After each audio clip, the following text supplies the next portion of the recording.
Bueno, vamos a empezar con Monte Carlo, ¿sí? Ya con la siguiente unidad vamos a empezar a estudiar sistemas y a simular sistemas estáticos discretos, ¿sí? O discretos estáticos. Este método Monte Carlo se origina en la Segunda Guerra Mundial. En realidad ya había algunos intentos o algunas teorías acerca de este método. Lo que pasa es que como requiere mucho cálculo, tuvo relevancia con el comienzo de la utilización de computadoras, ¿sí? Y bueno, en la Segunda Guerra Mundial, cuando estaba el proyecto Manhattan, que desarrollaba la bomba atómica, tenían muchos inconvenientes para resolver problemas de hidrodinámica del material de fusión, digamos. Querían conocer cómo era el comportamiento de neutrones y electrones dentro del material de fusión.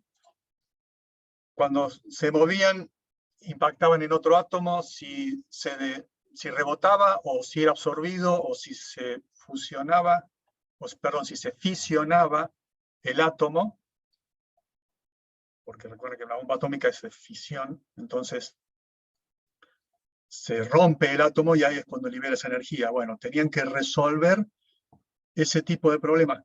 ¿A qué velocidad se iba ocasionando todo ese efecto en cadena, ¿sí? Y bueno, tenían ecuaciones integrodiferenciales bastante complicadas para resolver, y a uno de los científicos, hay un par que desarrollaron esto, Ulam y von Neumann. Uno de los dos estaba enfermo, estaba jugando las cartas, haciendo solitarios, y bueno, también se le planteó la duda de cómo saber cuántas veces podía resolver el solitario. Dependía de la ocurrencia de las distintas combinaciones de cartas, ¿verdad? Y se le ocurrió que la mejor forma de saber cuándo podía resolver el solitario era resolverlo y ver cuántas veces tenía éxito y cuántas no.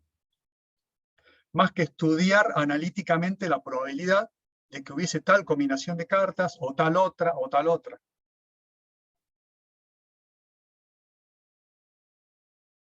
Entonces, haciendo repeticiones de esa resolución, digamos, pudo llegar a interpretar qué sería la mejor forma de resolver ese problema. Por ejemplo, con un dado, ¿sí? Todos saben que la probabilidad de que salga el número 3 en el dado, ¿cuál es? De un dado de 6 caras. 1 sobre 6.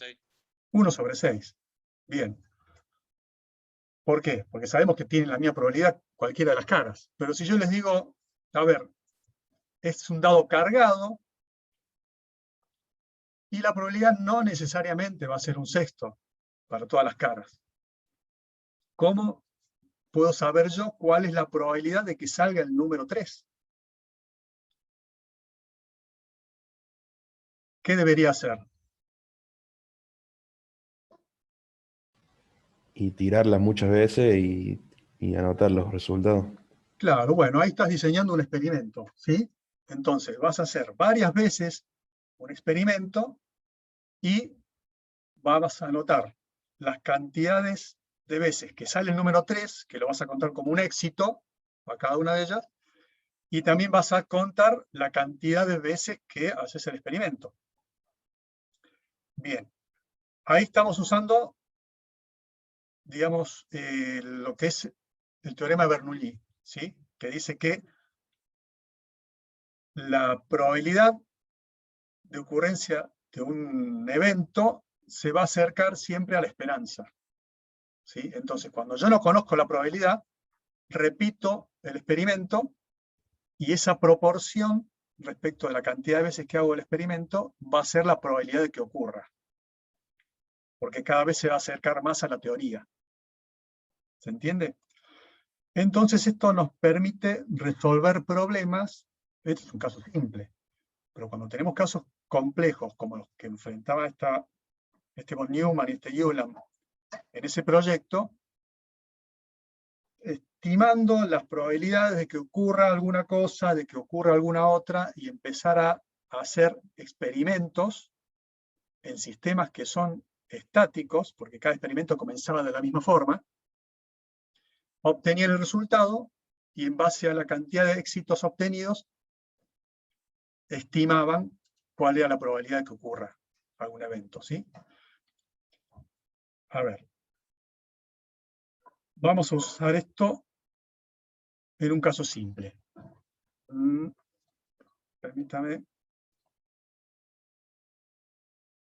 compartir esto. Vamos a calcular el valor del número pi, a estimar, mejor dicho, el valor del número pi, haciendo experimentos con el método Monte Carlo. ¿Qué es lo que vamos a hacer en este caso? Vamos a dibujar un cuadrado del lado 1, ¿sí? Entre 0 y 1, y le vamos a dibujar un cuarto de círculo o de circunferencia que tiene radio 1 también. ¿Está? Entonces se encuentran en estos vértices el círculo, el cuarto de círculo con el cuadrado. ¿Ok? Y vamos a empezar a generar números, puntos. ¿Sí? Vamos a empezar a dibujar puntos en forma aleatoria. Y fíjense, el área del cuarto de círculo es pi por radio al cuadrado sobre 4, porque es un cuarto de círculo. Y el área del cuadrado es ese mismo r al cuadrado. El cuarto de círculo van a ser la cantidad de éxitos, es decir, los puntos que caen dentro del cuarto de círculo, estos puntos de acá, van a ser éxitos, y los que están por fuera del cuarto de círculo, no, pero van a ser experimentos que también se realizan. Entonces, el cociente entre éxitos y casos totales se van a ir aproximando a pi sobre 4, ¿sí? Cuando la cantidad de experimentos tiende a infinito, ¿sí? Entonces, el valor de pi lo vamos a poder estimar como 4 veces la cantidad de éxitos, que lo íbamos incrementando en la variable x, sobre la cantidad de casos totales, que la llamamos n. ¿Ok? Entonces, ¿cuál sería el procedimiento? Que tenga lado 1 este cuadrado no es algo al azar, sino que justamente como nosotros tenemos y disponemos de generadores de números aleatorios uniforme entre 0 y 1, generamos dos valores y esos nos van a dar las coordenadas x e y para dibujar un punto en ese cuadrado. Entonces, generamos dos números aleatorios, eso es un par, que me van a dibujar un punto dentro de este cuadrado, y cada vez que genero ese par de números, voy a incrementar en 1 la cantidad de experimentos. Y si ese punto cae dentro del cuarto de círculo, que lo puedo determinar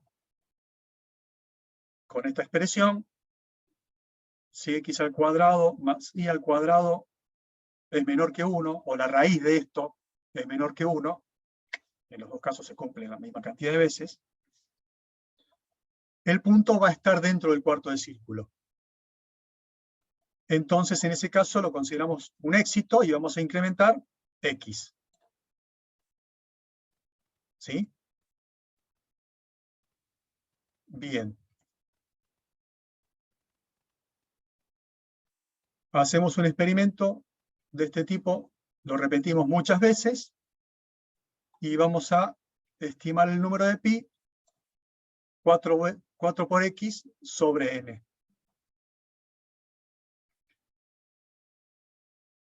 Ahora bien, la condición de éxito es esta, ¿no? X cuadrado más y cuadrado, raíz cuadrada en realidad, menor que 1 o menor o igual. ¿Qué les parece a ustedes? Porque, digamos, si es igual a 1, podemos llegar a considerarlo dentro del círculo, ¿no? ¿Está justo en el borde o no? Claro, en la frontera o no. Claro, justo estamos en el punto de frontera. ¿Habría que considerarlo o no habría que considerarlo? ¿Y por qué? ¿Qué les parece a ustedes?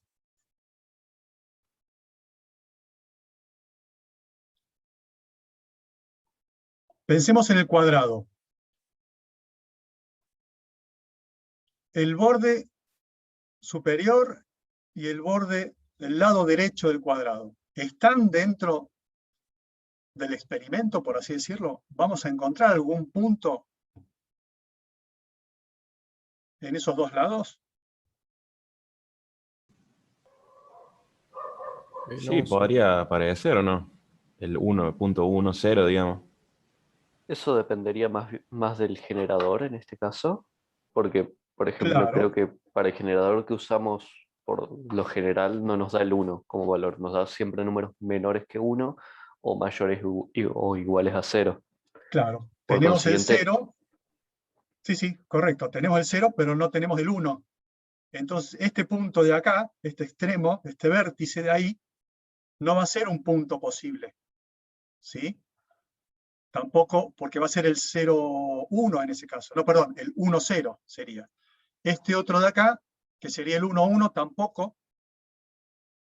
Y este otro de acá tampoco. Entonces, ninguno de los del lado superior y los del lado derecho van a formar parte del cuadrado, ¿sí?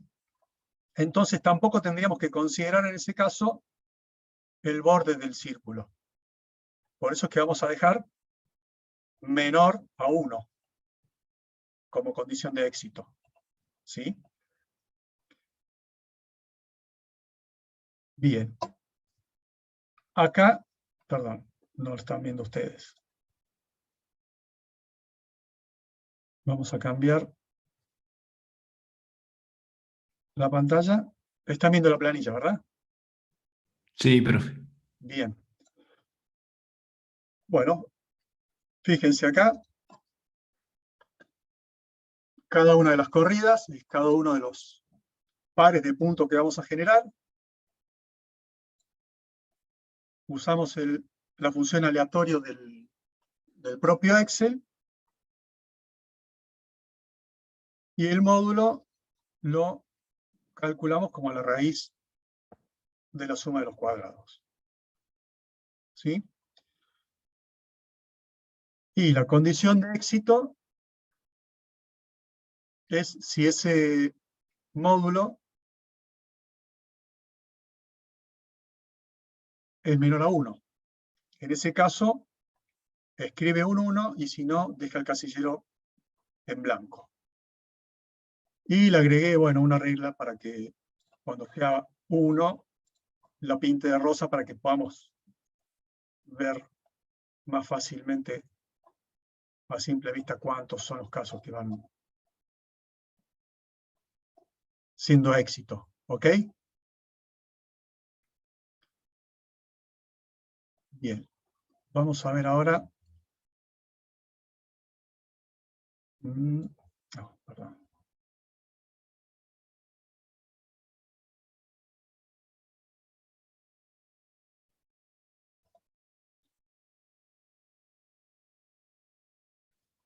Fíjense acá. Acá yo lo tengo hecho para muchas filas, ¿sí? Conocemos el valor real de pi.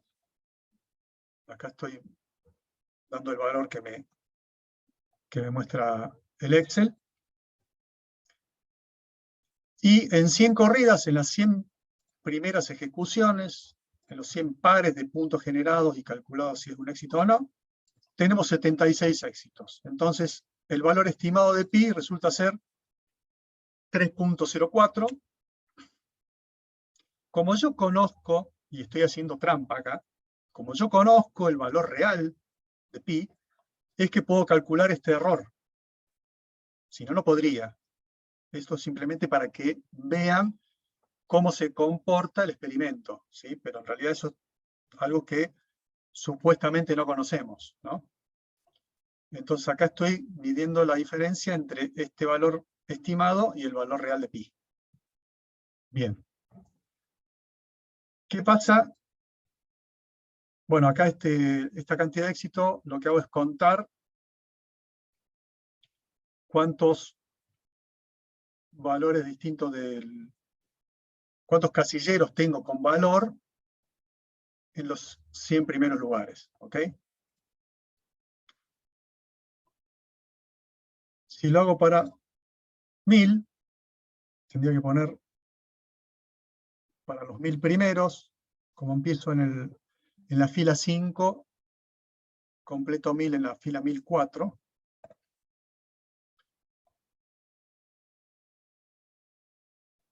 A ver, tenía opciones de cálculo manual, ok.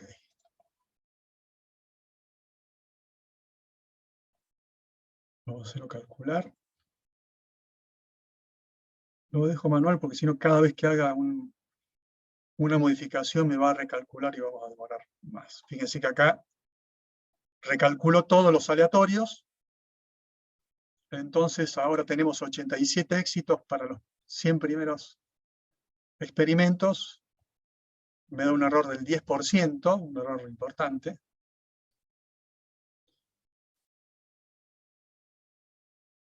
Y acá, bueno, tengo que hacer recalcular nuevamente. Va a modificar otra vez todo. Y acá este es el nuevo valor estimado con 1000 experimentos para pi. Bueno, hagamos lo mismo para 10.000. Acá tendría que cambiar esto.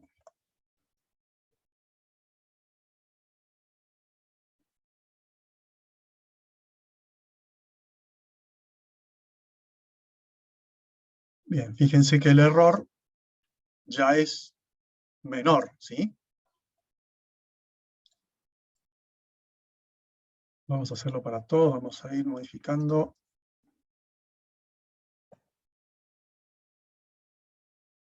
Para 30.000,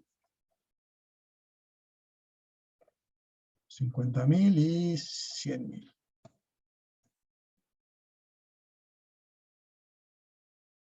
Bien, ahora vamos a recalcular todo.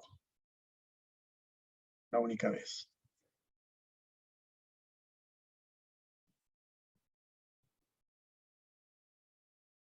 Ok, bueno. Fíjense entonces que el valor de pi se va a ir aproximando, ¿sí? Pero no siempre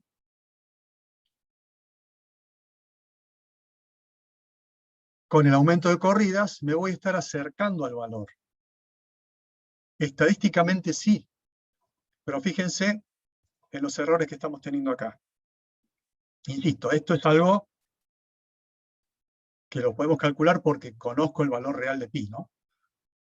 Pero para que vean, fíjense, con 10.000 puntos tengo un 17% de error, con 20.000 tengo el 18%.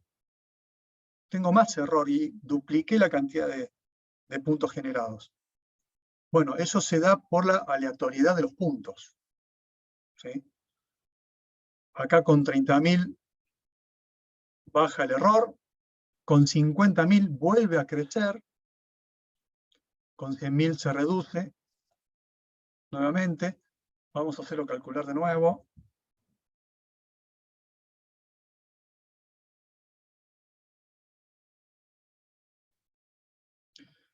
Fíjense acá, vienen con 1000 corridas, un 20% de error, después con 10.000 aumenta mucho.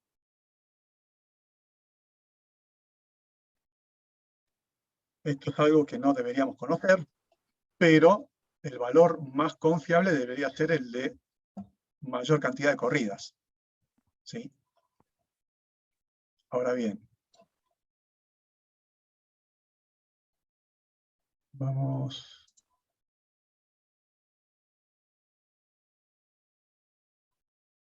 a ver algo. Estos valores...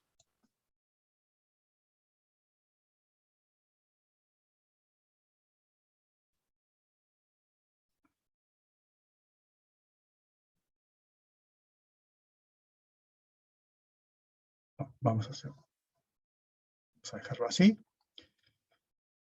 Podríamos hacer corridas de 1.000.000 de valores o podríamos hacer 10 de 100.000. Hay veces que vamos a tener que optar por eso, ¿sí? Digamos, el cálculo, este archivo de cálculo de pi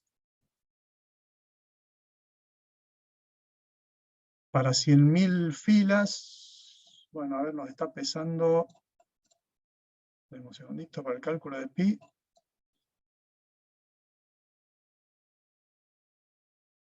Este archivito tiene 8 megas, bueno, tampoco es tanto, ¿no? Pero tenemos que empezar a lidiar ya con tengo muchas ventanas abiertas, entonces me dificulta el recálculo continuo, por eso es que lo tengo en manual, y siempre vamos a empezar a encontrar alguna limitación en algún punto, ¿tá? Entonces, en este experimento en particular, es lo mismo, por la confección del promedio, es lo mismo hacer, por ejemplo, un experimento con 100.000 corridas que 10 experimentos con 10.000. Y si queremos hacer uno de 1.000.000, podemos hacer uno de 1.000.000. Vamos a tener que replicar esto 1.000.000 de veces. O podemos quedarnos con el de 100.000 y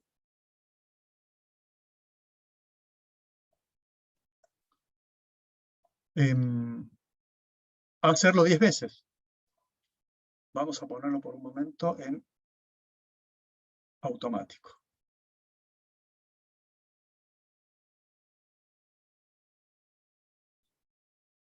Ahí cuando le di el Enter, ya me recalculó todo. Ahora el nuevo experimento para 100.000 es 3,1494.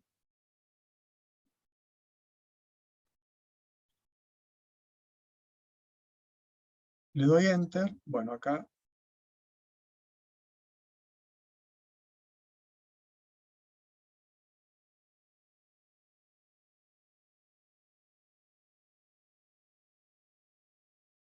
lo que estoy haciendo es calcular el promedio paso por paso, ¿sí? Todos los promedios acá, este va a ser el promedio para un solo experimento. Este es el promedio para estos dos. Y este es el cálculo, ¿sí? 1 sobre la cantidad de corridas por la cantidad de corridas menos 1 por la media anterior más la muestra actual. Ya después te lo voy a mostrar en otro Excel cómo es el algoritmo.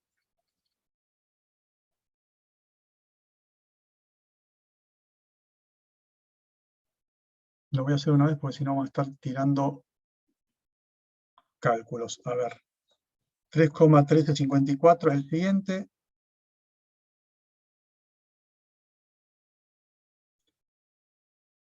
Perdón, 13,716.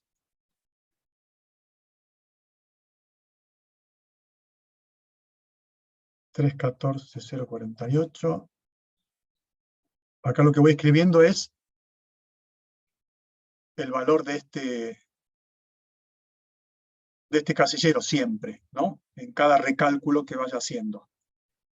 El valor estimado de pi para 100.000 corridas. Bueno, 3,14,248.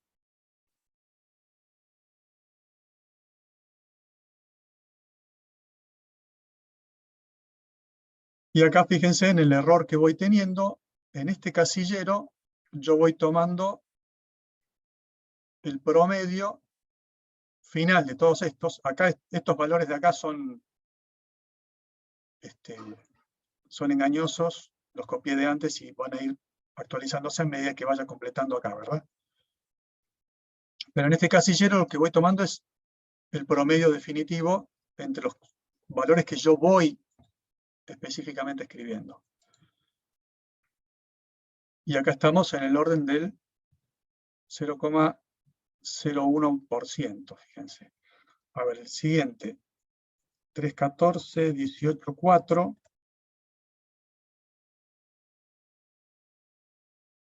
Vuelvo a recalcular. Se achica un poco el error. 314, 584. ¿Por qué? Porque cada vez que yo le voy agregando un número, de acuerdo a lo calculado acá, el promedio acá sería el promedio de 800.000 corridas, ¿verdad? Fíjense que ahí el error aumentó. Pero bueno, es algo con lo que tenemos que lidiar. Por eso es que no podemos dar valores concretos, como mencionábamos en la primera clase, para algo. Ahí vuelve a aumentar el error.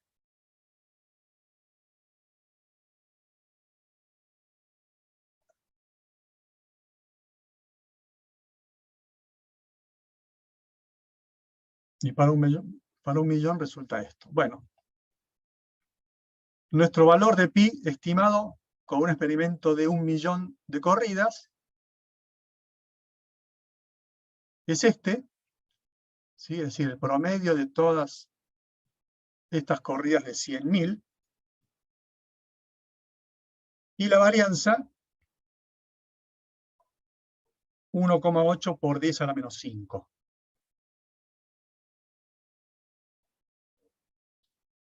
¿Sí? Esta sería la forma, entonces, de estimar el valor de pi. Con este experimento de Monte Carlo, el error, normalmente, a ver, vamos a poner manual otra vez. La estimación del error absoluto, perdón, acá me estamos viendo.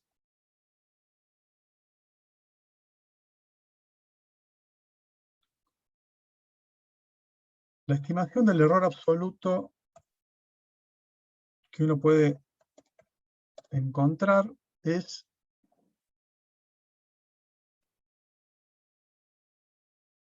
uno sobre la raíz del tamaño de la muestra.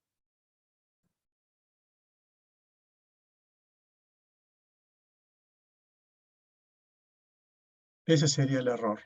Vamos a...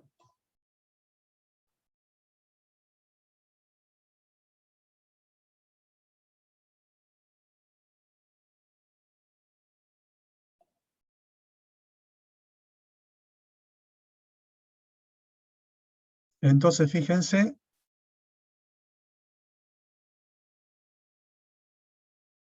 este sería el error esperado para esos tamaños de muestra. Si yo pusiera acá 1 millón,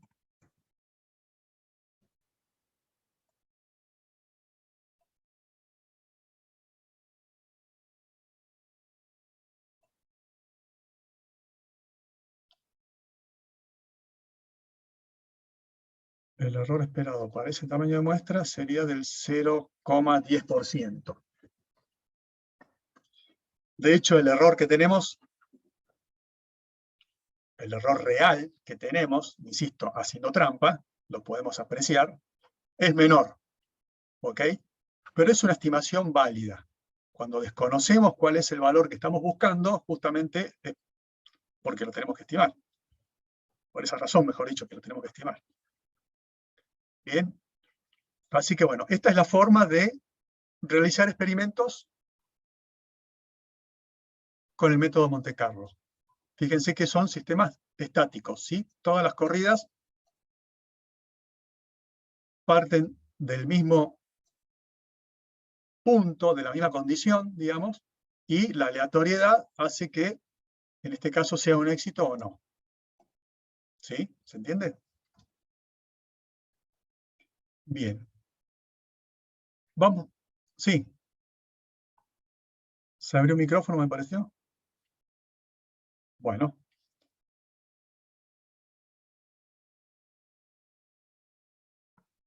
Vamos a aplicarlo ahora a otro caso.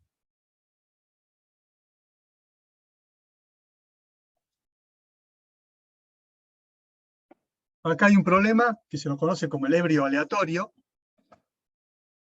¿Por qué? A ver, bueno, acá falta dibujar un par de cositas. Vamos a ir a la herramienta.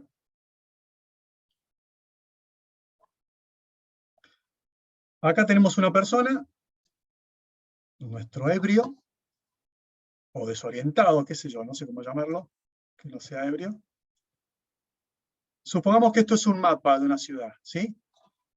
Y esta persona está parada en esa esquina, y acá tenemos una avenida. ¿Sí? Aquí abajo, a 2 cuadras de donde está el parado.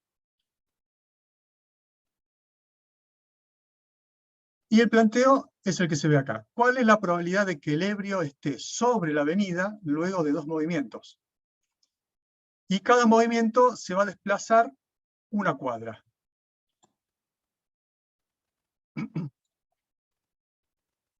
Puede ser 1 cuadra para el este, o para el oeste, o para el norte, o para el sur. Entonces, acá vemos qué probabilidad hay de que se mueva para cualquiera de los puntos cardinales. Bueno, para el norte 25%, para el sur también, es decir, tiene la misma probabilidad de moverse para cualquier lado. Por eso es que se lo llama el ebrio, porque uno no sabe para dónde se va a mover. Entonces, luego de 2 movimientos, supongamos que en el primer movimiento fue hacia el este. Bueno, en el segundo a lo mejor va para el sur. Después de 2 movimientos va a estar en esta esquina. Este problema se puede resolver de manera analítica, ¿sí? Como estamos viendo acá. ¿Cuál es la probabilidad de que luego de 2 movimientos hayan sido los dos hacia el sur? Que es la única situación en la que tendríamos éxito. Porque si se mueve una vez en horizontal, el segundo movimiento nos va a dejar a esta altura, y si se mueve para el norte, a lo sumo vuelve a la posición anterior. Entonces, claramente la única situación de éxito es que los 2 movimientos sean hacia el sur. ¿Cuál es esa probabilidad? La de que se mueva al sur en el primer movimiento, 0,25, por la probabilidad de que se vuelva a mover al sur, entonces 0,0625 es esa probabilidad teórica. ¿Ok? Ahora bien, no siempre vamos a poder resolver esto en forma analítica, de manera simple. Supongamos que les digo, ¿cuál es la probabilidad de que el ebrio esté sobre la avenida luego de 3 movimientos? O de 17 movimientos. Y ahí no sé. Ahí se complica. Porque se mueve para acá, 1, 2, 3, 4, 5, 6, 7, 8, se mueve más para abajo todavía. Después de 17 movimientos, tengo que saber cuáles combinaciones son éxito, es decir, cuáles después de los 17 terminan sobre la avenida y cuáles no. Bien, con Monte Carlo es más fácil de estimar. ¿Cómo hacemos?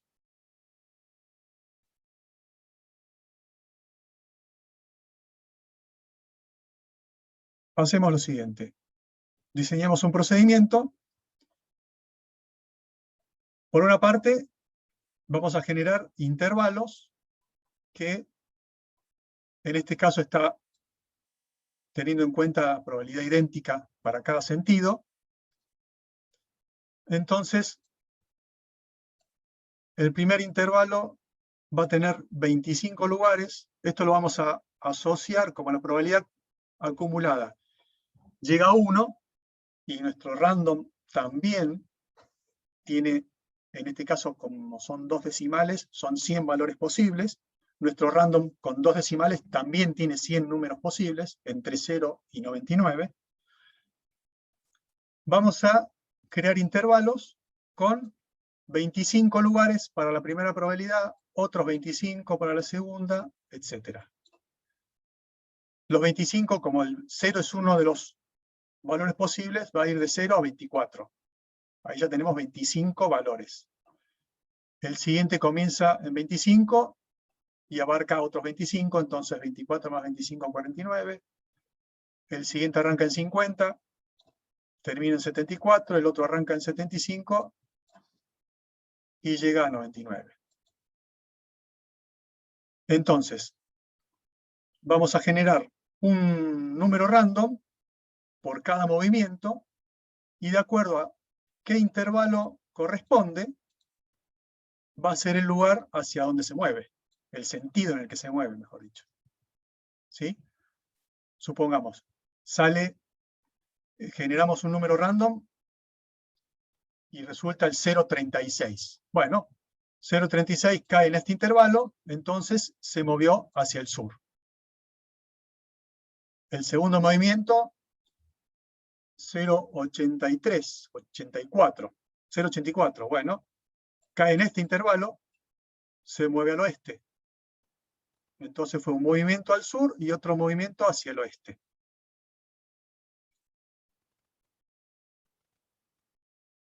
Bien.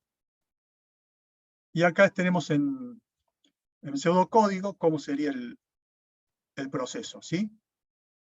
Arrancamos definiendo la posición inicial, 0 para X y 0 para Y, serían el punto central de esa cuadrícula que habíamos visto. N es la cantidad de experimentos, es decir, la cantidad de veces que hace 2 movimientos, y X es la cantidad de éxitos, es decir, la cantidad de veces que queda sobre la avenida después de esos movimientos. Entonces, como son 2 los movimientos a considerar, hacemos un ciclo para 1 y para 2, ¿y qué es? Por cada vez genero un número random de acuerdo a qué movimiento ocurre con esos intervalos que estuvimos viendo. Si es para el norte, la coordenada Y se incrementa. Si es para el sur, se decrementa. Si es para el este, incrementamos la coordenada X. Y si es para el oeste, le restamos 1 a la coordenada X, y la coordenada Y no se toca en ese caso. Hacemos esto para un movimiento, esto para el segundo movimiento. Siempre vamos a incrementar la cantidad de corridas. Y acá está la condición de éxito. ¿Cuál será la condición de éxito? Que esté parado sobre la avenida, con las coordenadas que establecimos, y debe ser igual a -2. ¿Ok? ¿Por qué? Pues estábamos parados acá originalmente. Esta es la coordenada 0, 0. Esta es 0 menos 1. Esta es 0 menos 2. ¿Sí? Es suficiente con que la coordenada Y sea -2 para que sepamos que está sobre la avenida. Entonces, nuestra condición de éxito simplemente es pedirle que la coordenada Y sea -2. Y acá, bueno, estamos ejecutando eso 3000 veces, en este caso. ¿Ok? Vamos a ver entonces esto aplicado. Pero vamos a verlo. Era este.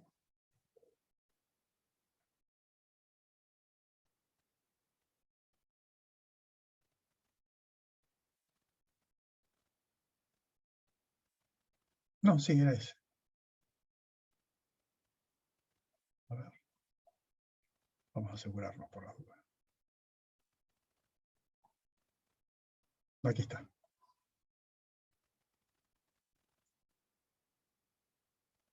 Bien, ¿alguna duda hasta ahora? ¿De cuál es el procedimiento?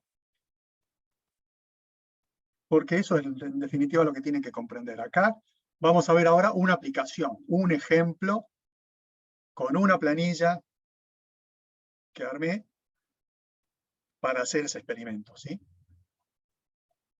Y acá vemos, bueno, tenemos la tabla con las probabilidades en cada sentido, los intervalos, que ya vimos cómo se arman,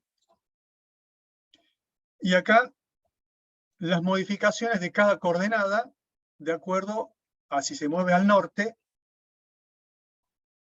la coordenada X no se modifica, la coordenada Y aumenta 1, si se mueve al sur, la coordenada X no se modifica y la coordenada Y se le resta 1, si se mueve al este, se le suma 1 en X, no se mueve Y, y el oeste se le resta 1 a X y no se mueve Y.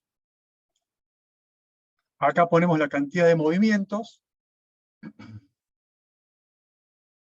y acá, ¿cuál es la posición inicial? Que la establecemos en 0. ¿Mm? ¿Cómo funciona esto? Esto es, insisto, es un ejemplo. Esto lo pueden armar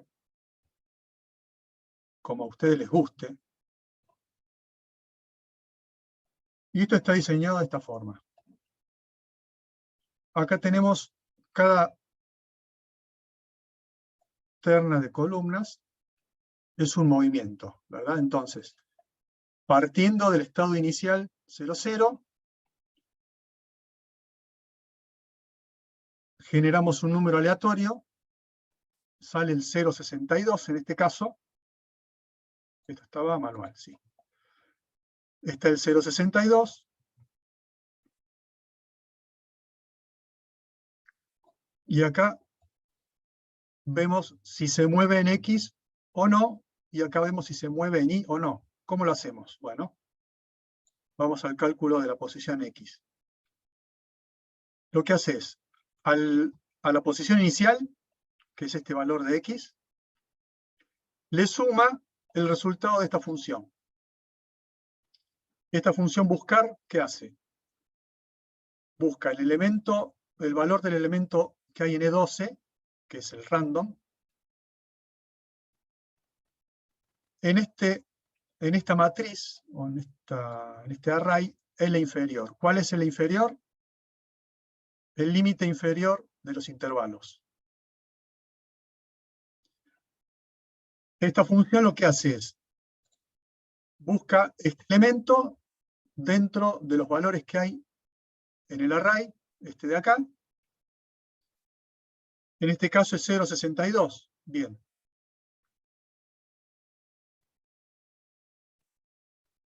Lo compara con el 0, lo compara con 0,25, es mayor, lo compara con 0,50, es mayor,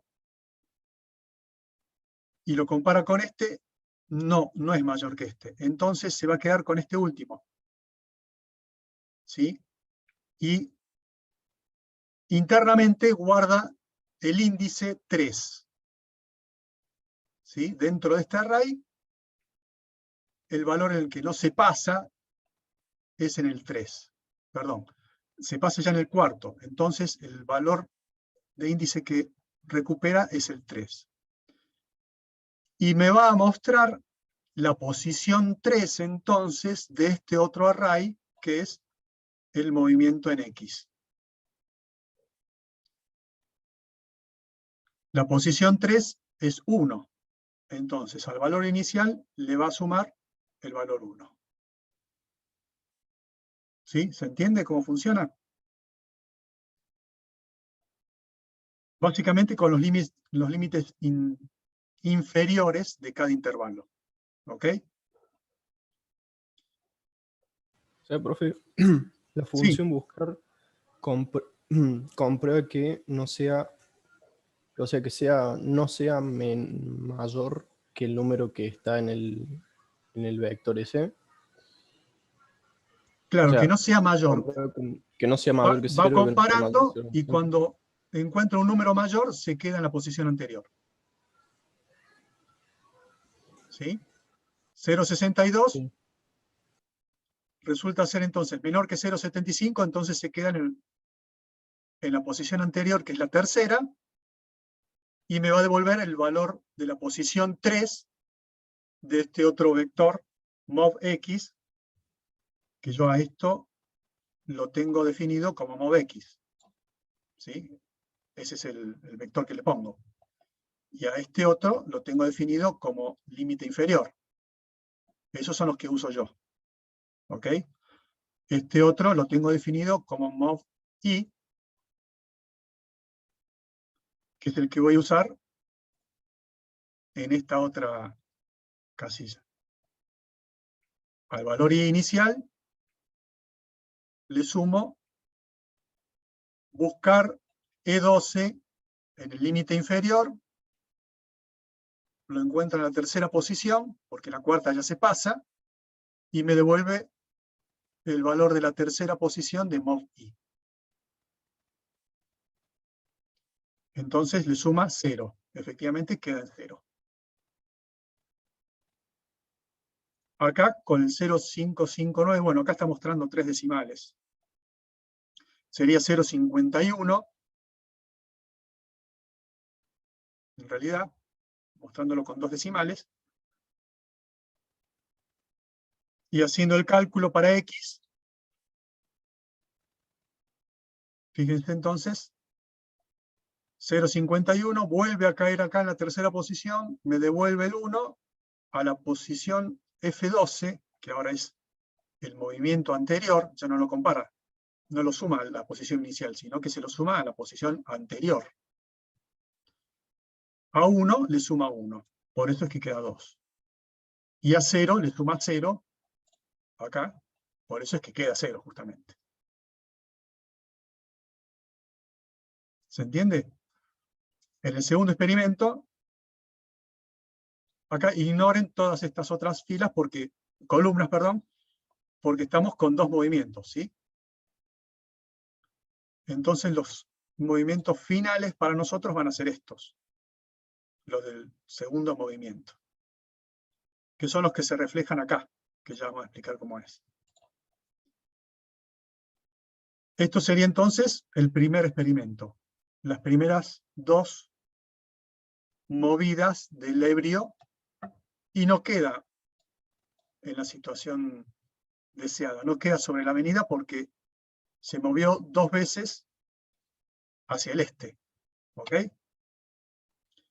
Entonces no es un éxito. El segundo experimento, 0,88, bueno, 0,88 se moverá, cae acá, entonces se va a mover hacia el oeste, entonces x va a quedar en -1 y no se mueve. Y en el segundo movimiento, 0,59,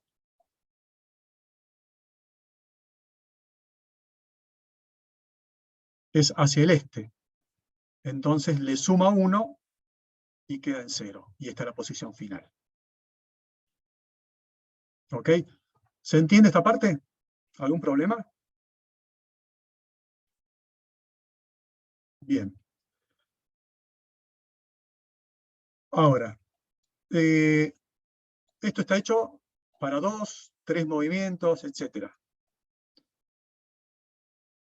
Estando manual no me lo va a actualizar. Bien.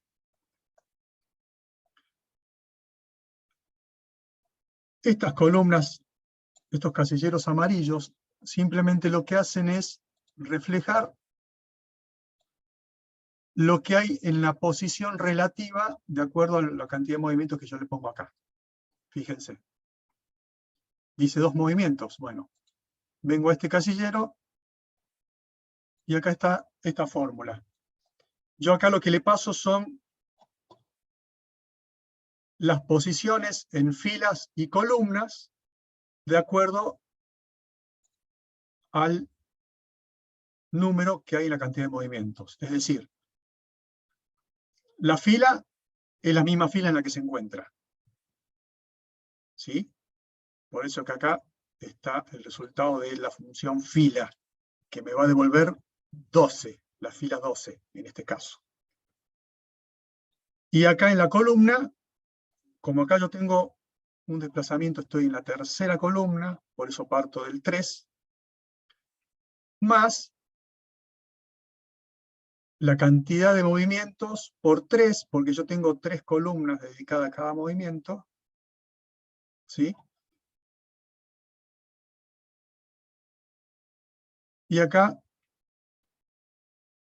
este 4 era que me lo devuelve en valor absoluto, simplemente. Entonces, acá lo que me va a devolver es lo que dice este casillero en este caso. Y acá es lo que dice este casillero. Si yo acá le cambio a 3 movimientos, o vamos a poner 5 movimientos, y lo hago recalcular, me va a mover todos los aleatorios ahora, pero el valor que yo tengo acá, todos los que tengo acá, van a ser los que están en las columnas de movimiento 5, ¿sí? Como ven ahí. No es necesario que conozcan estas funciones, es para explicarles cómo es lo que armé yo. Simplemente. Ustedes pueden ir viajando en la planilla y ver la cantidad de movimientos que corresponden, no hay problema con eso. Bien, ahora vamos al 2 original.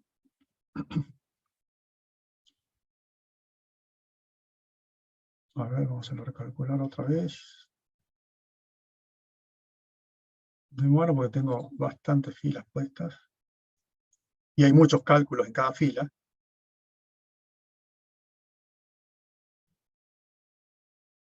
Bueno, quiero que aparezca un éxito temprano. Bueno, acá hay. Bueno, estábamos entonces. Ya sabemos cómo generamos los 2 movimientos. Cuál es el movimiento, perdón, la posición final. En cada caso. Son esas de ahí. Y acá codificamos la condición de éxito. ¿Qué es? Bueno, que el casillero D2, el que está acá, sea igual a -2. ¿Sí? Como habíamos visto en el pseudocódigo. Y entonces está igual. ¿Sí? Que ese casillero de la columna D de cada fila sea -2. Ninguno de estos acá ocurre, entonces lo cuenta como un éxito. Acá ocurre, lo cuenta como un éxito. ¿Sí? Acá le había puesto que ponga un 1 o que no ponga nada.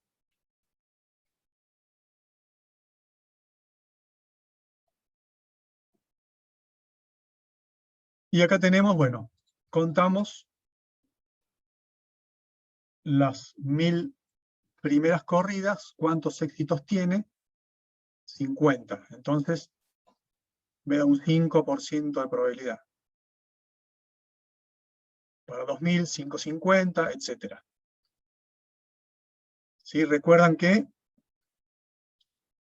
la probabilidad analítica era de 0,0625, es decir, un 6,25%.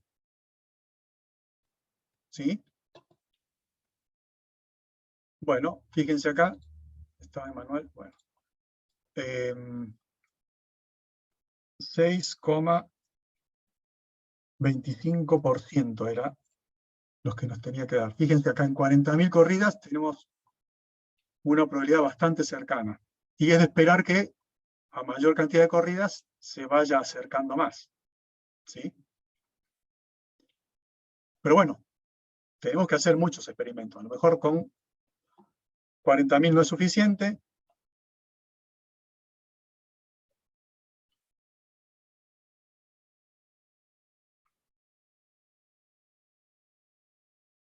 Lo hacemos correr otra vez. Fíjense acá.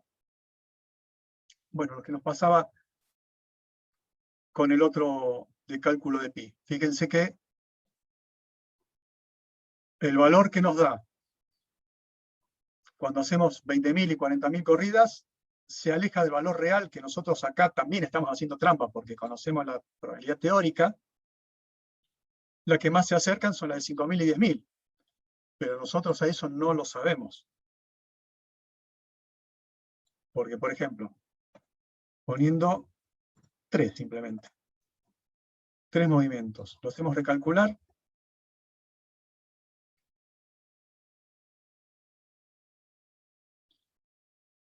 Para 40.000 ternas de movimientos, nos da que la probabilidad de que quede sobre la avenida, ni arriba ni abajo de la avenida, sino en cualquier posición sobre la avenida, es del 9,64%, según este experimento. 40.000. Otros 40.000 movimientos nos va a dar 9,50. Habíamos tenido 9,74, ahora 9,50. Bueno, tendríamos que seguir... No, perdón, acá. Estoy haciendo lío. Podemos hacer más experimentos con 40.000 o seguir replicando esto, muchas más filas y hacer menos experimentos. Hay que jugar con esas dos situaciones. ¿Sí? ¿Se entiende hasta acá? ¿Alguna duda? Bien. No, profe. Fíjense que esto, ahora, ya tenemos construido un modelo. ¿Sí? Podemos mejorarlo poniéndole acá en 1000, que cuente 100.000 corridas, tendríamos que copiar esto a 100.000 filas, hacer lo que corresponde en estas columnas, y obtenemos esos valores, ¿sí? A ver, ¿cuántas filas tengo acá en realidad? No, tengo las 40.000 y pico. Pero una vez que yo ya tengo construido esto lo puedo modificar, y con el mismo modelo puedo llegar a hacer simulaciones. Puedo reutilizar este modelo con leves modificaciones. Si en vez de la probabilidad de moverse al sur es un 0,25, fuese un 0,35, tendría que achicar la probabilidad de algún otro movimiento, porque me tiene que dar 1. Supongamos que acá tengo 0,4 y acá 0,1, y esto me está sumando 1. Sí. Supongamos que ahora las probabilidades son así. Para 2 movimientos, teníamos que era 6,25%, ¿verdad? El valor para idéntica probabilidad en cada dirección. Ahora, le cambiamos las probabilidades, el estudio analítico debería rehacerse, pero tampoco es complicado, es 0,35 por ¿Tiene 0,35, que ¿no? cambiar los intervalos, profe? Debería cambiar los intervalos, exactamente. Ahora, ¿qué pasa? Perdón, acá tengo que ponerle... Oh. Perdón, es que no tengo el teclado en español, entonces... Ahí me hace el cálculo.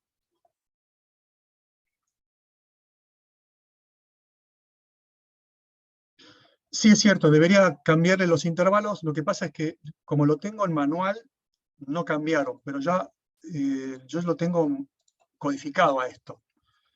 Entonces, cuando yo haga el recálculo, solo se van a actualizar. Ahí lo estoy haciendo calcular. Fíjense, se me actualizan los intervalos. Este límite inferior, el del primer intervalo, el límite inferior es 0, claramente. El límite inferior del segundo intervalo es sumarle acá lo que dice este casillero, acá le sumo a esto y acá le sumo a esto. Armo los límites inferiores. Y el límite superior es simplemente el otro inferior menos 1. Menos 0,01 en este caso, porque estoy haciendo con 2 decimales. Es una forma de hacerlo automático. No me sirve para 3 decimales, por ejemplo, esto.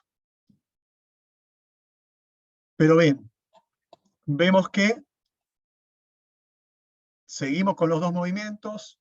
Ahora, la condición de éxito va a ser la misma, porque igual quiero que esté parado sobre la avenida, con 2 movimientos. Y fíjense la probabilidad que me está dando. 12,34 después de 40.000 ejecuciones. La teórica es 0,35 por 0,35, porque es la probabilidad que yo le puse acá, da 12,25. Bueno, no está mal, 12,34. ¿Sí? Insisto, acá estamos comparando con el valor real, que no necesariamente lo vamos a saber. Si lo hacemos con 5 movimientos a eso,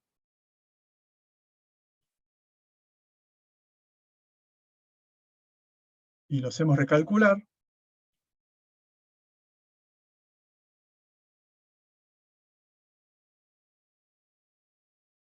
¿cuál es la probabilidad de que con 5 movimientos, la teórica, cuál es la probabilidad teórica de que con 5 movimientos esté sobre la avenida?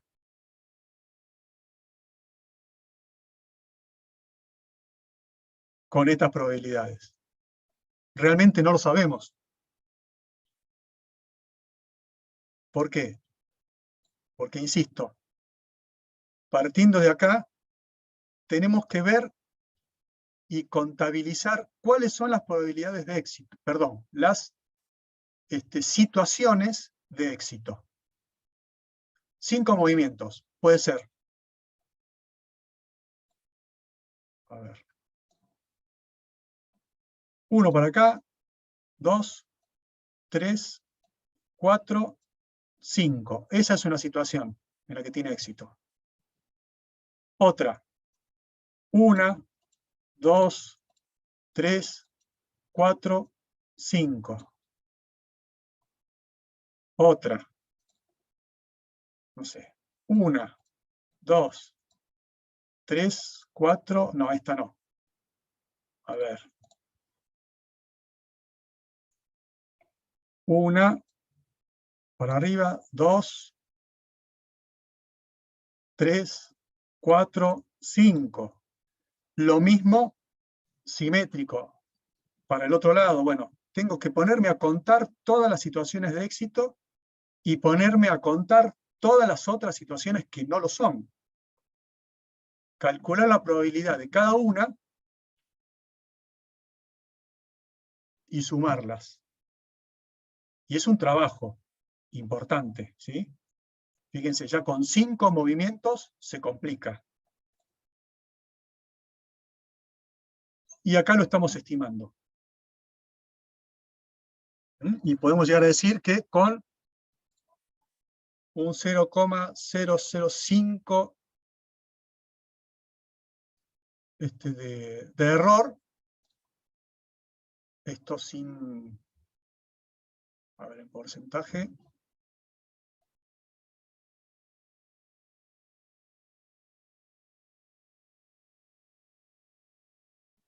en porcentaje equivale a un 0,5%, ¿sí?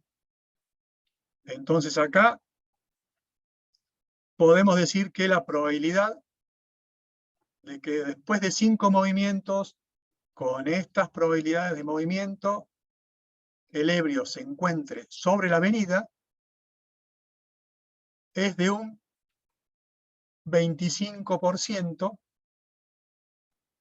y si no, tendría que hacer más experimentos para saber, perdón, tendría que calcular la varianza de todo esto, que no lo tengo calculado. Pero en principio el error del método me va a decir que le puedo errar en un 0,5% para un lado y para el otro.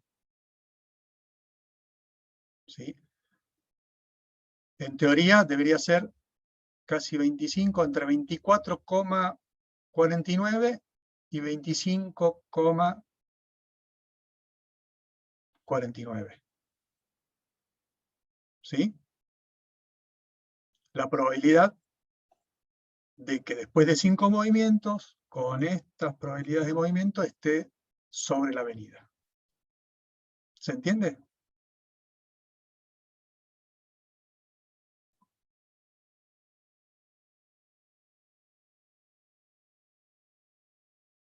Para 25, por ejemplo.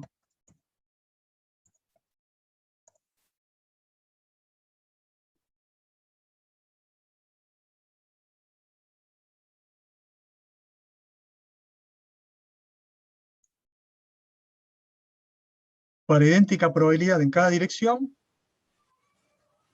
el resultado nos da cerca del 12% de probabilidad. Cuando no tenemos nada, esa estimación es muy útil. Con el tema ese del error, o sea, no importa cuántas veces haga el recalcular, digamos, el valor de probabilidad siempre va a dar el mismo rango, digamos. Este error, Claro, o sea, por ejemplo, acá tiene 40.000 corridas con estos datos. Si usted recalcula, ahí tiene probabilidad 11,71 y error de 0,5. Entonces va en un rango de 12,2 y 11,2. Si usted recalcula, le va a dar dentro de ese rango 11,2 y 12,2. no necesariamente. Si yo recalculo,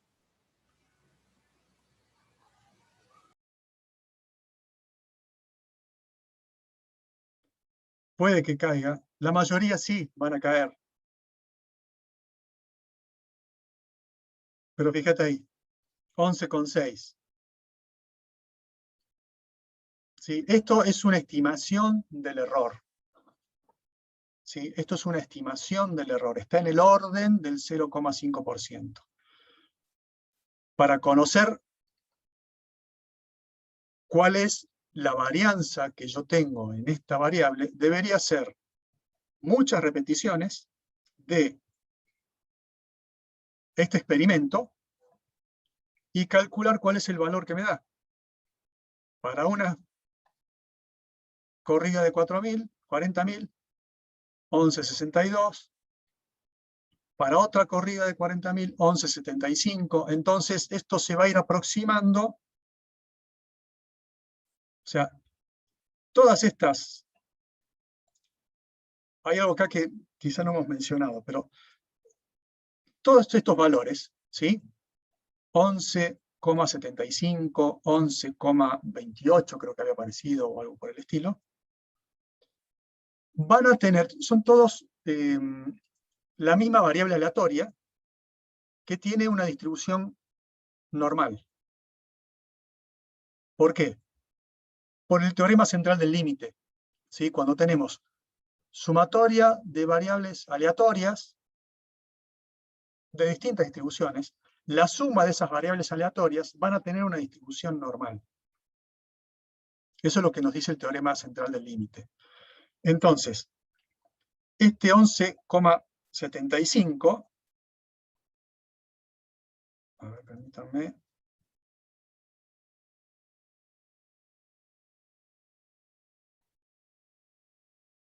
va a estar dentro de la campana de Gauss. yo no sé dónde. A lo mejor estoy parado acá, no estoy parado en el centro. Pero las sucesivas corridas me van a dar valores con mayor frecuencia en la media y con menor frecuencia en la cola para cada lado de las campanas.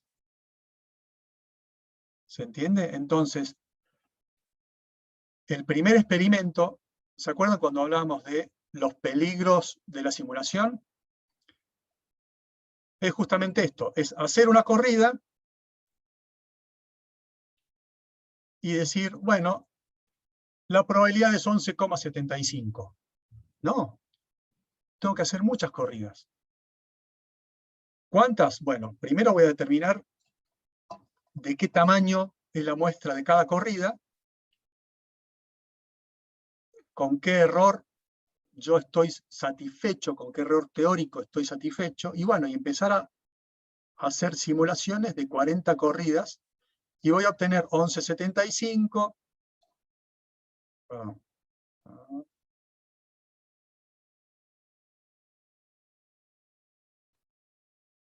Voy a tener 11,75.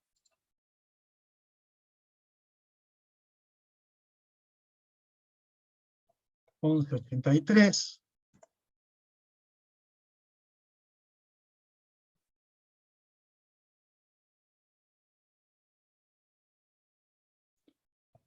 11,36.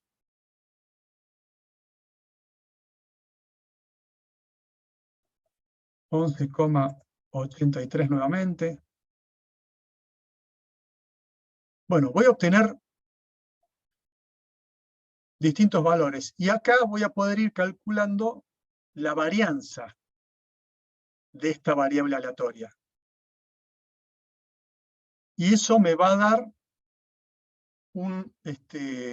cuáles son los límites del intervalo que yo voy a considerar de confianza.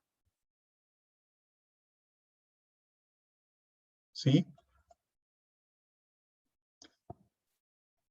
¿Alguna duda, chicos?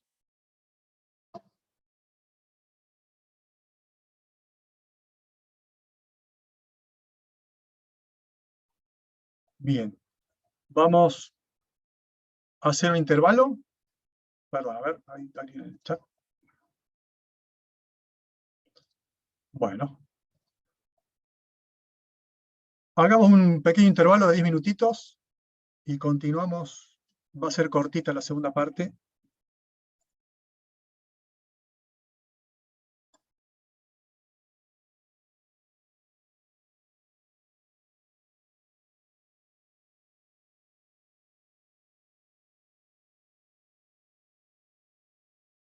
Y ya seguimos, ¿sí? A ver, tengo 11:56. Seguimos 12:06, ¿les parece? Y volvemos, ¿sí?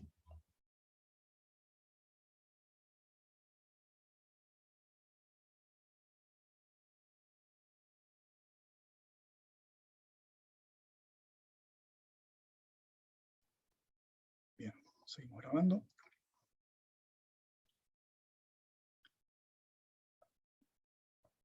Tenemos que resolver problemas conocidos como simulación de inventario o control de inventario. Y como acá dice, el objetivo es minimizar el costo de mantener un producto en inventario. De mantener algo en stock. Puede ser un stock interno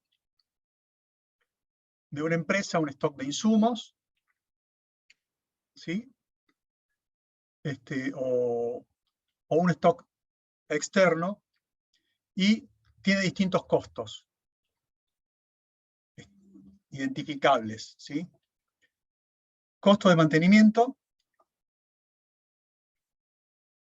que es el costo atribuido a pérdidas, a vencimientos, obsolescencia, al mantenimiento en sí, costos de refrigeración, costos de limpieza. Bueno, son costos que se establecen, y estos son costos por ítem y por unidad de tiempo. Por ejemplo, mantener una tonelada de carne congelada, a mí me cuesta tantos pesos por tonelada por día. ¿Sí? Costos de reposición es el costo de logística, costo administrativo de hacer cada pedido de reposición o cada orden de compra o cada orden de pedido. No el costo de la compra, atención con esto, ¿no? Sino el costo del procedimiento de reposición. Es un costo fijo por cada pedido o por orden, como dice acá. ¿Ok? Más allá de que compremos más o compremos menos, el costo administrativo o el costo de logística puede llegar a ser el mismo dentro de determinado rango. ¿Sí? Este frigorífico hace un pedido de 40 medias reses y el costo administrativo va a ser el mismo que si hace un pedido de 30. ¿Ok? Por otro lado tenemos el costo de stock out, que es un costo, como dice acá, debido a pérdidas por ventas que se pierden por no disponer de stock. ¿Sí? Puede ser un costo adicional por comprarlo a un competidor para tener, o a un proveedor que tiene mayores costos, para poder proveer a la clientela de los ítems, o simplemente lo que pierde de vender, lo que pierde de ganar por no disponer del elemento, que sería el lucro cesante. En este caso también es el costo de stockout, es por ítem, por unidad de tiempo. Y por otro lado tenemos el costo de compra de cada producto en sí, de cada elemento en sí. ¿Sí? Básicamente lo que tenemos que tener es control sobre la cantidad que vamos a pedir y cuándo hacerlo. Queremos saber cuál es la forma óptima de hacer los pedidos. Cada cuánto pedimos y cuánto pedimos. ¿Sí? Bien, supongamos que tenemos demanda constante. La demanda es de Q ítems, una cantidad Q, en un periodo de tiempo D.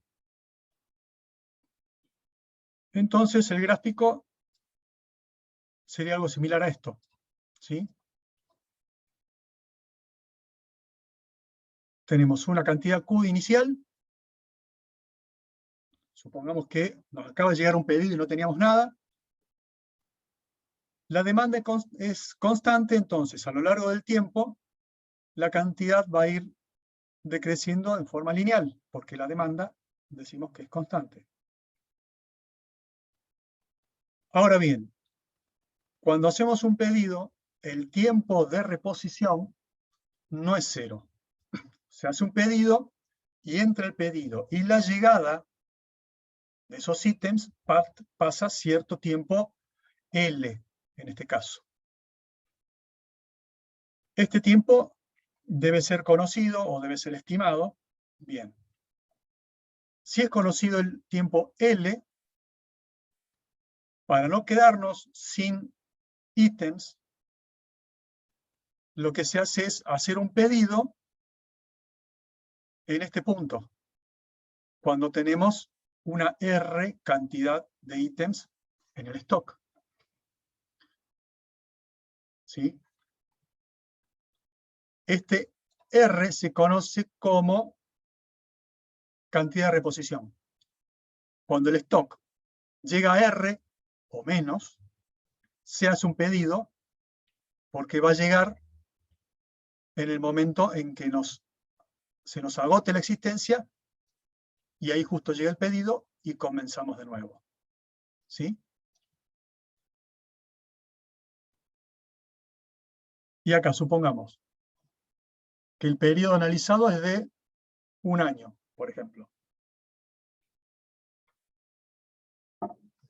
Puede ser un análisis anual, puede ser un análisis mensual, semanal, trimestral, como uno quiera. En ese periodo de tiempo, el inventario promedio es Q sobre 2. ¿Sí? La media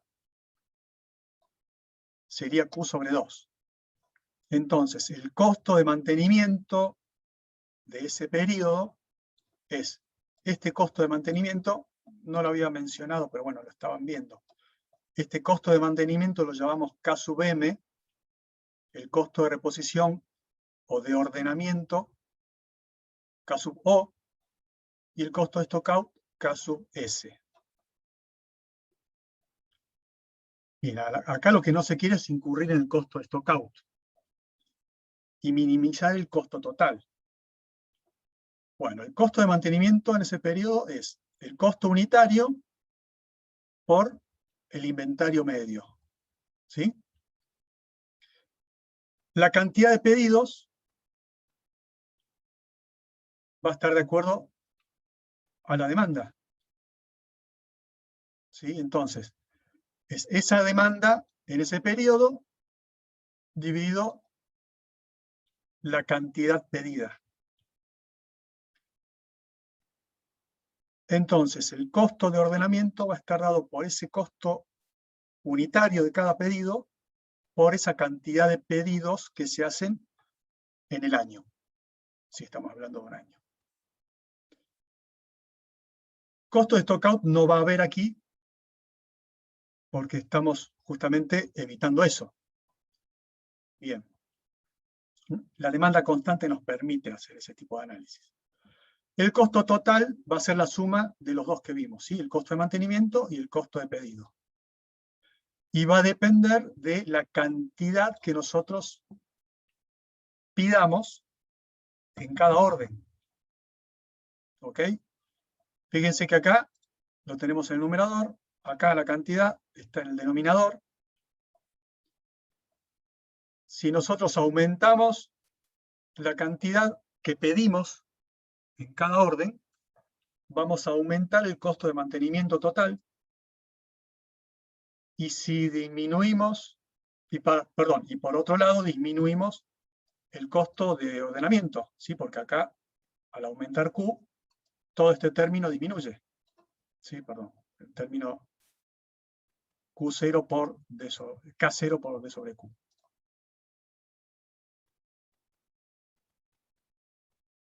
También cuando aumentamos Q, todo este término va a ir disminuyendo, ¿sí? Y por otro lado, si disminuimos Q, vamos a disminuir el costo de mantenimiento, pero vamos a aumentar el costo de stock. Entonces, el costo de ordenamiento, perdón. Entonces queremos encontrar el mínimo posible. Para minimizar esto, como tenemos una función dependiente de Q, lo que hacemos es derivar la función respecto de Q e igualarlo a 0.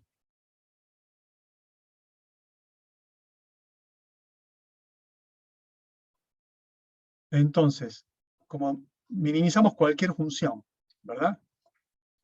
Eso nos permite decir que la cantidad óptima de ítems que hay que pedir es 2 por el costo de mantenimiento por la demanda, dividido el costo de ordenamiento, raíz cuadrada de todo eso.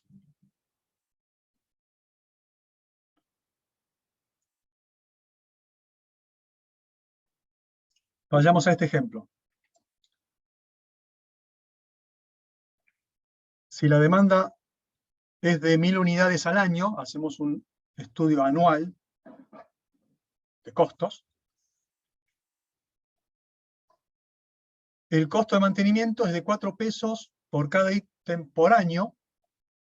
Ese dato hay que obtenerlo. Y el costo de cada pedido es de 20 pesos por cada orden, por cada pedido. Bueno, de acuerdo a el costo óptimo que vemos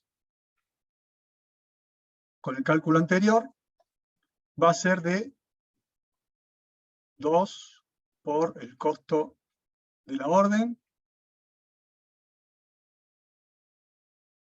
Perdón, acá está al revés.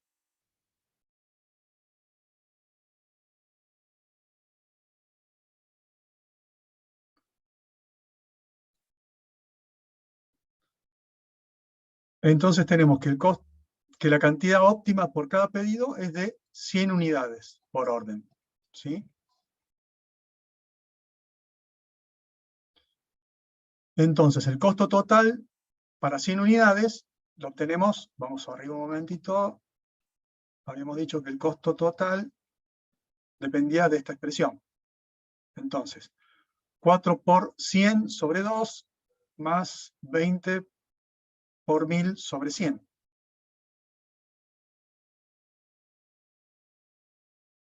Y tenemos que el costo anual con pedidos de 100 unidades cada uno es de 400 pesos. Si aumentamos la cantidad pedida, fíjense que el costo anual aumenta. Si disminuimos de 100, el costo total también aumenta. Entonces, comprobamos efectivamente el mínimo es de 100 unidades. Corresponde a 100 unidades.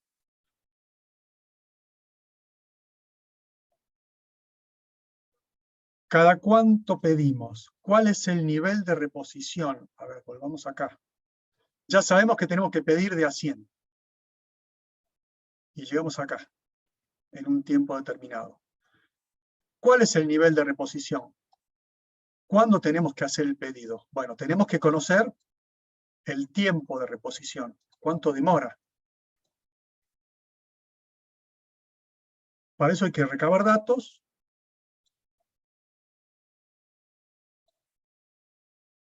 Si él es el tiempo de reposición, debemos establecer cuál es la demanda en ese periodo. Suponiendo que el tiempo de reposición es de 2 semanas, ¿sí? La demanda por semana es de 1000, porque 1000 era la anual, dividido 52 semanas, por 2 semanas resulta que 38,46. Bueno, aproximadamente 39. Cuando el stock llegue a 39, tenemos que hacer el pedido. Porque en 2 semanas, la demanda va a ser de casi 39 unidades. ¿Sí?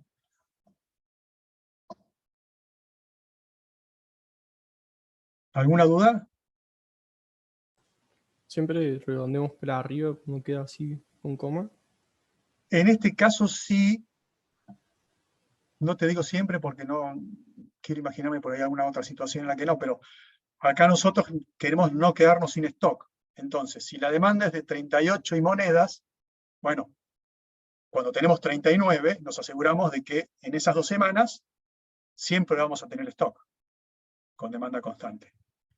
Si pedimos 38 y vamos a llegar algunas horas, nos van a pedir alguna unidad y todavía no llegó el pedido. ¿Se entiende?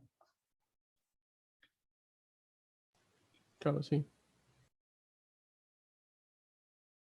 Bien, este es un estudio analítico que podemos hacer teniendo en cuenta que la demanda es constante y que el tiempo de reposición también es constante.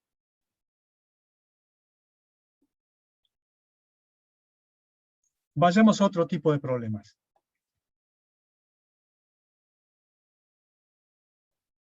Supongamos que la demanda no es constante, que tiene una distribución normal. ¿Sí? No sabemos de cuánto. Pero tiene una distribución normal. Pero sí sabemos que la demanda en el tiempo de reposición, ¿sí? En el tiempo de reposición, la demanda también es normal, con una media de 80 unidades y una desviación de 35 unidades. Y lo que se pretende es obtener un 95% de veces que podamos satisfacer la demanda. ¿Sí? Acá la demanda es aleatoria, con una distribución normal. Entonces, yo quiero hacer los pedidos de forma en que en ese periodo de demanda, perdón, en ese periodo de reposición, la demanda que es normal, con una media de 80 unidades y una desviación de 35, sea satisfecha el 95% de las veces.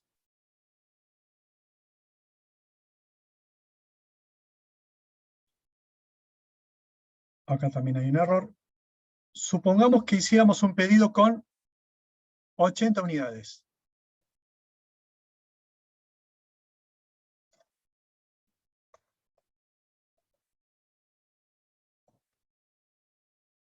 ¿Sí? Si hiciéramos un pedido cuando quedan 80 unidades, ¿qué va a pasar? Volvamos. Lo cerré. Pero bueno, ¿recuerdan la campana de Gauss?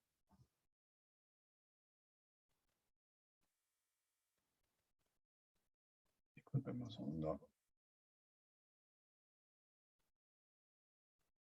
Cuando tenemos 80 unidades, si nosotros, perdón, hacemos el pedido cuando nos quedan 80 unidades, como la media de la demanda en el periodo de reposición es de 80, la mitad de las veces no van a pedir 80 o menos, pero la mitad de las veces no van a pedir 80 o más. Entonces, el 50% de las veces nos quedaríamos sin stock. ¿Me explicó?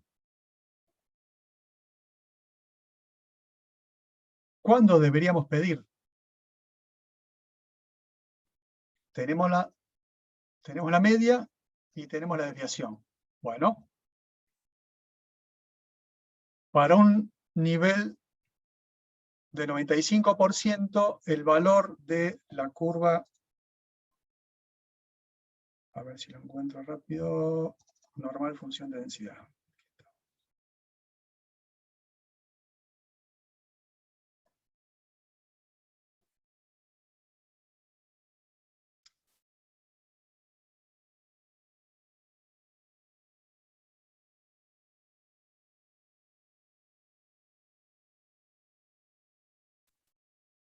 No era ese.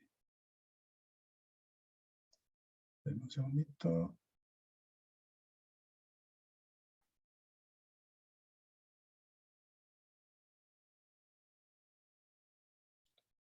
Que lo había cerrado porque pensé que no lo íbamos a usar.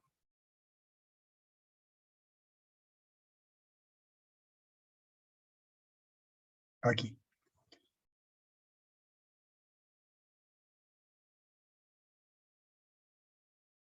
Venimos a esta tabla normalizada, ¿sí? Queremos que el 95% de las veces tengamos stock en ese periodo de reposición, que tiene media 80 y desviación 35. Bueno, tenemos que buscar para qué valor tenemos un 0,95 de área a la izquierda y un 0,05 a la derecha. En esta tabla me está dando el área de la izquierda a partir del punto medio, entonces tendré que buscar dónde está el... Epa, ¿no era esa? 0,95, acá, 0,95.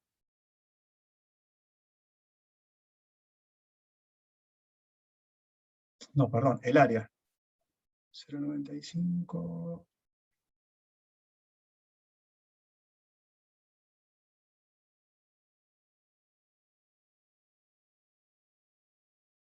Lo tengo aquí.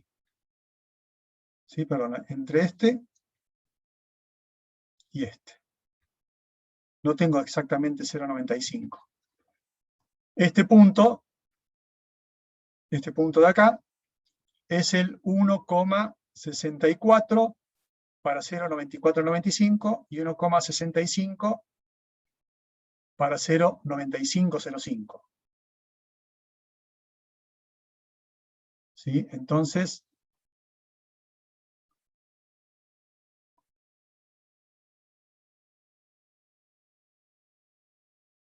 volvamos acá.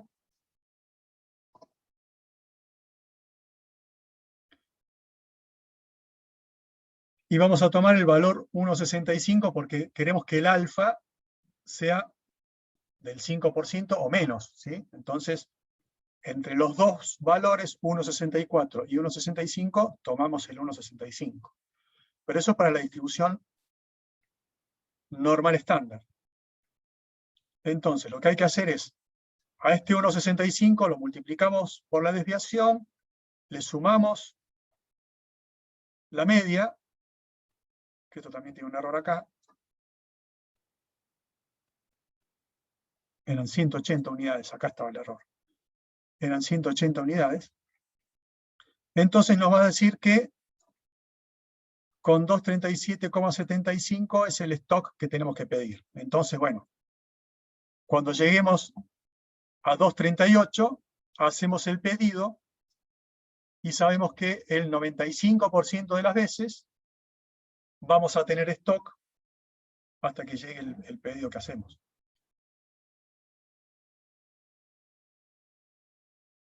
¿Sí?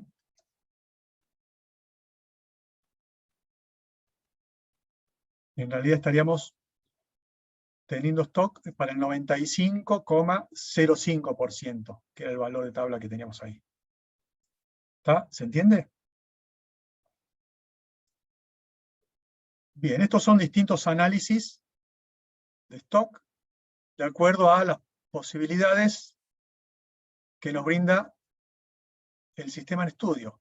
Acá estábamos con demanda constante y tiempo de reposición constante. Acá tenemos, en este otro caso, una demanda que no es constante, tiene cierta distribución, pero un tiempo de reposición que es constante, por eso sabemos cuánto es la demanda en proporción. Pero después vamos a encontrarnos con sistemas en los cuales la demanda no es constante y tiempo de reposición tampoco. Y en ese caso vamos a utilizar Monte Carlo, porque ya no vamos a poder hacer un análisis, digamos, no vamos a poder afrontarlo de manera analítica, ¿sí? Vamos a tener que hacerlo simulando por medio de Monte Carlo. Pero lo vamos a hacer a partir de la próxima clase, ¿sí? Con Gonzalo van a ver ese tipo de problemas. ¿Alguna duda?